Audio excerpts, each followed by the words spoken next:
अस्सलाम वालेकुम। कहानी सुनो में खुश आमदीद। तो दोस्तों, जो मैं आज आप लोगों को कहानी सुनाने जा रहा हूँ, इसका नाम है जामुन का दरख्त।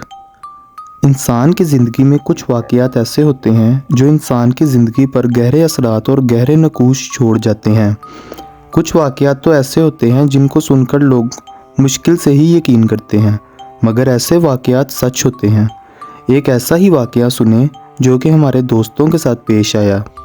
ये बात काफ़ी पुरानी है। जब हम सब दोस्त शाम को ग्राउंड से वापस आकर अपने मोहल्ले में जमा हो जाते तो खूब महफिल लगाते। एक दिन हम रात का खाना खाकर घर से बाहर निकले तो दोस्तों ने बोला, आज जुमेरात है और आज जिन भूत और चुड़ैलों का दिन है।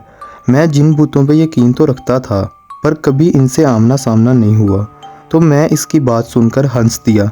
इसने मेरी तरफ गुस्से से देखा और बोला, ये जो गाँव से बाहर खेतों में जामुन का दरख्त है, इस पे जिन भूत आएंगे। अगर नहीं यकीन तो तुम सब मेरे साथ जाकर देख लो।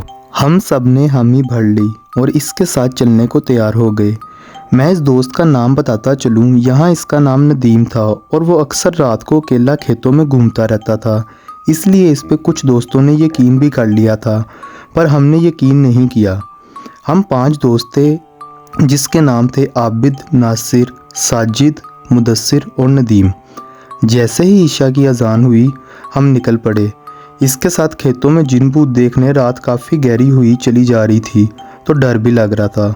अभी हमें चलते हुए 10-15 मिनट ही गुजरे थे। एक खेत से बकरी के छोटे बच्चे के बोलने की आवाज़ आई। आबिद ने बोला, रुको, यहाँ पास किसी जानवर की आवाज़ आ रही है। सब रुक गए और खामोशी से आवाज़ सुनने का इंतज़ार करने लगे कि किस तरफ से ये आवाज़ आ रही है।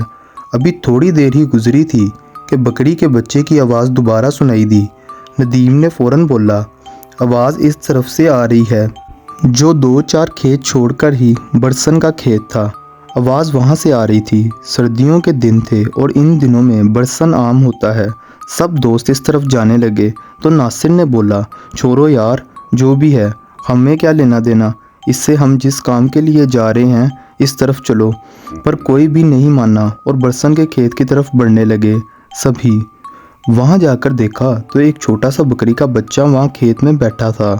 हम में से कोई कुछ बोलता इससे पहले ही नदीम ने कहा, जो यहाँ बकरियाँ चरवाने आते हैं इनका रह गया होगा, इसको उठा लो, सुबह पता लगाकर वापस कर देंगे। सब ने इसकी बात से इत्तेफाक किया और ऐसा ही किया। इसको हमने उठा लिया और अपनी मंजिल की जानिब बढ़ने लगे। रात काफ़ी गहरी होती चली जा रही थी और हमारे डर में मज़ीद इजाफा भी हो रहा था, क्योंकि खेतों में तरह तरह के जानवर की आवाज़ें आ रही थी। मुदस्सिर ने बोला, यार हमको वापस जाना चाहिए, आगे बहुत ख़तरा है। सब इस पे हंसने लगे और इसको डरपोक कहने लगे। खैर वो खामोशी से इनके साथ चलता रहा। फिर रास्ते में हमें सीटी की आवाज़ आना शुरू हो गई। सब रुक गए और एक दूसरे की तरफ देखने लगे। डर सबके चेहरे से साफ नज़र आ रहा था, पर कोई भी ये नहीं चाहता था कि हम वापस जाएं और अल्लाह के नाम लेकर इस जामुन के दरख्त की तरफ बढ़ने लगे। अभी थोड़ी देर ही गुजरी थी कि हमें चलते हुए तो सामने ही वो दरख्त नज़र आ गया। हम सब दोस्त इस दरख्त से थोड़ा हटकर बैठ गए। सबसे पहले तो मुदस्सिर ने बोला, इस बकरी के गले में कोई रस्सी वगैरह डाल दो ताकि ये कहीं इधर उधर ना हो जाए।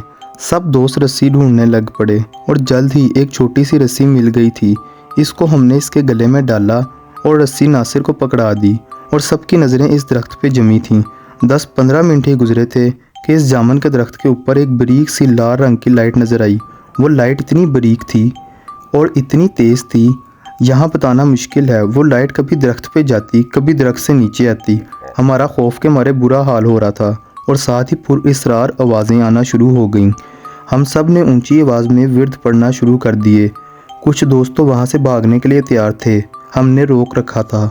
फिर सब ने ही महसूस किया कि लाइट अब हमारी तरफ बढ़ रही थी। जब सब ने यह मंजर देखा तो वहाँ से भागने में ही बेहतरी समझी और इतनी स्पीड से वहाँ से उल्टे पांव दौड़े और हमारे पीछे इतनी खौफनाक आवाज़ें बुलंद हो रही थीं।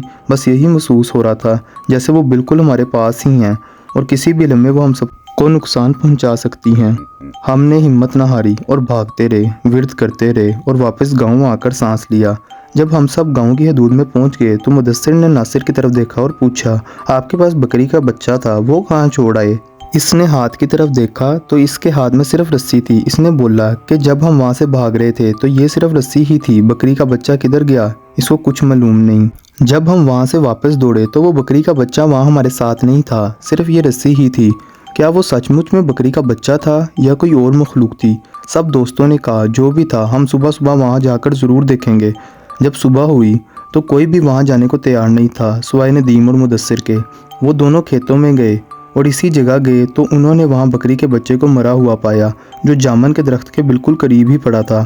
اس کی صرف ہڈیاں ہی ہڈیاں نظر آ رہی تھیں۔ اس بکری کے بچے پہ گوشت کا کوئی نام و نشان بھی نہیں تھا۔ وہ دونوں سمجھ چکے تھے رات کو جو کچھ بھی ہوا وہ ان کا وہم نہیں تھا، اس درخت پہ واقعی کچھ ایسا تھا جو ندیم نے بولا تھا۔ اس کے بعد وہ واپس آ گئے اور کبھی بھی رات کے ٹائم باہر گھومنے سے توبہ کر لی۔ اگر آپ لوگوں کو اسی طرح کی ڈرونی، خوفناک اور مزیدار کہانیاں سننی ہیں تو پلیز ہمارے چینل کو سبسکرائب کیجیے۔ شکریہ۔